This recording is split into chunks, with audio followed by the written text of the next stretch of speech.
முருக பக்தர்கள் அனைவருக்கும் வணக்கம்.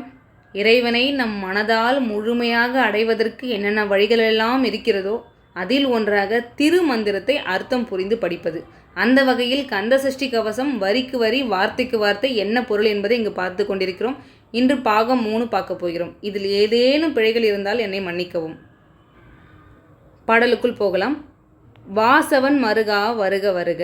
வாசவன் அப்படின்னா தேவேந்திரன். தேவேந்திரனுடைய மருமகனே, மருகானா மருமகனே, வருக வருக. யாரை கூப்பிட்றோம்? முருகப்பெருமானை கூப்பிட்றோம். தேவேந்திரனுடைய மருமகனே வருக வருக, வந்து என் பிரச்சனையெல்லாம் தீர்த்து வைப்பான்னு அவரை கூப்பிட்றோம். இப்போ பாருங்க, தேவேந்திரனுடைய மருமகனும் முருகனை சொல்கிறாங்க. இன்னொரு பக்கம் குறமக்களுடைய மருமகன்னு சொல்கிறாங்க. இன்னொரு பக்கம் திருமாலுடைய மருமகன்னு சொல்கிறாங்க. இது எப்படி ஒரு 3 பேருக்கும் மருமகனாக ஆனார் அப்படின்னு பார்த்தீங்கன்னா, திருமாலுக்கு 2 மகள்கள் இருந்தார்கள். அவர்கள் யார் என்றால் அமிர்தவல்லி, சுந்தரவல்லி.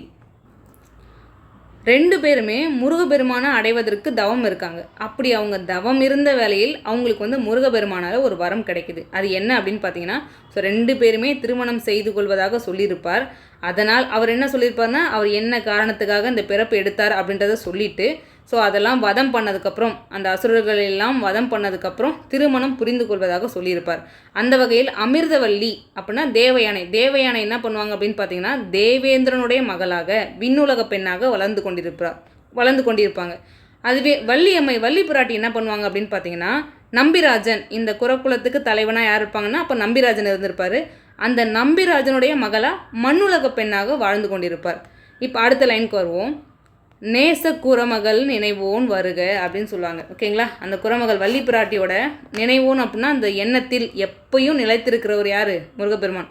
அந்த வள்ளி பிராட்டியோட நினைவில் எப்பயும் இருக்க முருகப்பெருமானே வருக வருகன்னு கூப்பிட்றோம். ஏன் கூப்பிட்றோம் அவரை? என் பிரச்சனையெல்லாம் தீர்த்து வைப்பா, என்னால் முடியலன்னு அவரை கூப்பிட்றோம். அதுக்கப்புறம் பாருங்கள், 6 முகம் படைத்த ஐயா வருக. அவருக்கு ஒரு திருமுகமாக 6 திருமுகம் இருக்குது. அந்த 6 திருமுகத்தை படைத்த ஐயானா தலைவனே நீ வருக வருகன்னு அவரை கூப்பிட்றோம். நீரிடும் வேலவன் நித்தம் வருக அப்படின்னு சொல்கிறோம். நீரிடும் அப்படின்னா திருநீரை திருமெனியில் அணிந்து கொண்டிருப்பார் யார்? முருகப்பெருமான். எப்பொழுதும் நீரை அணிந்து கொண்டிருப்பார். அப்போது நீரிடும் வேலவன் நித்தம்னா தினம் தினம் வாங்க, தினம் தினம் என் பிரச்சனையை தீர்த்து வைங்கன்னு அவரை பார்த்து கூப்பிட்றோம். அப்போ நீரிடும் வேலவன் நித்தம் வருக. அதுக்கப்புறம் சிரகிரி வேலவன் சீக்கிரம் வருக. சிரகிரினா சென்னிமலை அப்படின்னு சொல்கிறாங்க. சென்னிமலை முருகா சொல்கிறோம் இல்லையா? அப்போ அந்த சென்னிமலையில் இருக்கிற முருகப்பெருமானே, வேலவனே, வேலை ஆயுதமாக கொண்ட முருகப்பெருமானே, நீ சீக்கிரம் வா, சீக்கிரம் என் பிரச்சனையை தீர்த்து வை, என்னால் முடியலன்னு அவரை பார்த்து கூப்பிட்றோம். அதுக்கப்புறம் பாருங்கள், சரகண பவனார் சடுதியில் வருக. சரகண பவனார் அப்படின்னா சரவண பொய்கையில் எழுந்தருளிய காரணத்தால் அவருக்கு சரவண பவனார், சரகண பவனார், சரவணர், சரவணன், அந்த மாதிரி ஏகப்பட்ட பேர்கள் இருக்குது. அப்போ அந்த சரவண பொய்கையில் எழுந்தருளிய முருகப்பெருமானே, சடுதினா சீக்கிரம், என்னால் என் பிரச்சனையை தாங்க முடியல, சீக்கிரம் வான்னு அப்படி கூப்பிட்றோம் அவரை பார்த்து. அப்போ சரகண பவனார் சடுதியில் வருக அப்படின்னு சொல்கிறாங்க. அதுக்கப்புறம் பாருங்கள், ரகண பவச ரர ரிகண பவச ரிரி. இப்போ இந்த வார்த்தைகள் எல்லாமே என்னன்னு பார்த்தீங்கன்னா பீஜ மந்திரம் அப்படின்னு சொல்கிறாங்க. இப்போது நம்ம ஓம் அப்படின்னு சொல்கிறோம் இல்லையா? ஓம்னா என்னப்பா? அந்த பரம்பொருளே ஓம் தானே சொல்கிறோம். நம்ம தியானம் பண்ணும்போது ஏன் ஓம்னு சொல்கிறோம்? வேறு எந்த வார்த்தையும் சொல்லாமல் எதுக்கு ஓம் சொல்கிறோம்? நம்ம மனசு அமைதிப்படும் அந்த இடத்துல. அது ஒரு தெய்வீக ஒளி. அந்த ஒளி நம்ம உணரும் பொழுது நம்ம மனசு அமைதிப்படும். அந்த வகையில் முருகப்பெருமான உணர்வதற்கு, இப்போ எப்படி ஐம் அப்படின்னா சரஸ்வதின்னு சொல்கிறாங்க, சரவணபவ அப்படின்னா முருகப்பெருமானை சொல்கிறது. அந்த மாதிரி அவரை உணர்வதற்கு, அந்த ஆற்றலை உணர்வதற்கு இந்த வார்த்தைகள் எல்லாமே, இதுக்கு முழு பொருட்களை நம்மளால் புரிந்து கொள்ளவே முடியாது. இது எல்லாமே பீஜ மந்திரம். அப்போ ஓம்னா ஓம்க்கு அர்த்தம் நம்மளால் சொல்ல முடியுமா? பரம்பொருள், அப்படி ஒரே வார்த்தை, அவ்வளோதான். பரம்பொருளே ஓம் தான் அப்படின்னு தான் நம்மளால் சொல்ல முடியும். அதை போய் நம்மளால் முழுதாக உணரவே முடியாது. உணர்வதற்கு நம்ம முயற்சி செய்கிறோம், அவ்வளோதான்.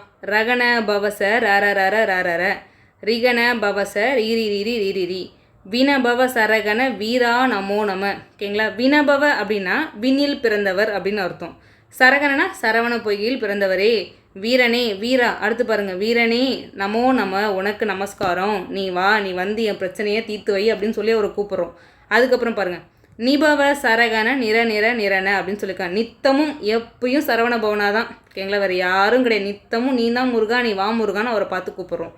அதுக்கப்புறம் வசர ஹனப. அந்த ஹனபலாம் அந்த சரகண பவனாக இருக்குது பார்த்தீங்களா? அந்த 6 எழுத்து மந்திரத்தை திருப்பி திருப்பி போட்டு தான் இந்த வார்த்தைகளே உருவாக்கியிருப்பாங்க அந்த பீஜ மந்திரம். அதில் ஒன்று தான் இந்த ஹனபவ அப்படின்றது. அது எல்லாமே அதே வார்த்தைகளை திருப்பி திருப்பி போட்டிருப்பாங்க. எல்லாம் பீஜ மந்திரம். அதோட முழு அர்த்தம் நம்மால் புரிந்து கொள்ள இயலாது. நம்மால் முடிந்தவரை அதை உணர நம்ம முயற்சி செய்கிறோம், அவ்வளோதான். வசர அப்படின்னா வேலேந்திய முருகப்பெருமானே வா வந்து என் பிரச்சனையை தீர்த்து வைப்பான்னு அவரை பார்த்து நம்ம கூப்பிட்றோம். அதுக்கப்புறம் பாருங்கள், அசுரர் குடிக்கெடுத்த ஐயா வருக. இப்போ சூரபத்மாவை மட்டுமா அழித்தார்? அந்த மொத்த அசுரர் குலத்தையும் அழித்தார் இல்லையா? அப்போ அசுரர் குடிக்கெடுத்த ஐயா வருக, இந்த மாதிரிலாம் வந்து என் பிரச்சனையை தீர்த்து வை முருகா, என்னால் முடியலன்னு சொல்லிட்டு முருகப்பெருமானை நம்ம உள்ளன்போடு அழைக்கணும். எப்படி முருகப்பெருமானை வந்து வெறும் வார்த்தையெல்லாம் நம்ம அழைக்கக்கூடாது. நம்ம மனதார உள்ளம் முருகி இந்த கந்த சஷ்டி கவசத்தை படிக்கும்பொழுது முருகப்பெருமான் நம்ம எல்லோருடைய பிரச்சனையும் தீர்த்து வைக்க வருவார் அப்படின்ற நம்பிக்கையில் ஸோ இன்னைக்கு கிளாஸை நான் முடிக்கிறேன். நாளைக்கு அடுத்த பாகம் பார்க்கலாம். தேங்க்யூ.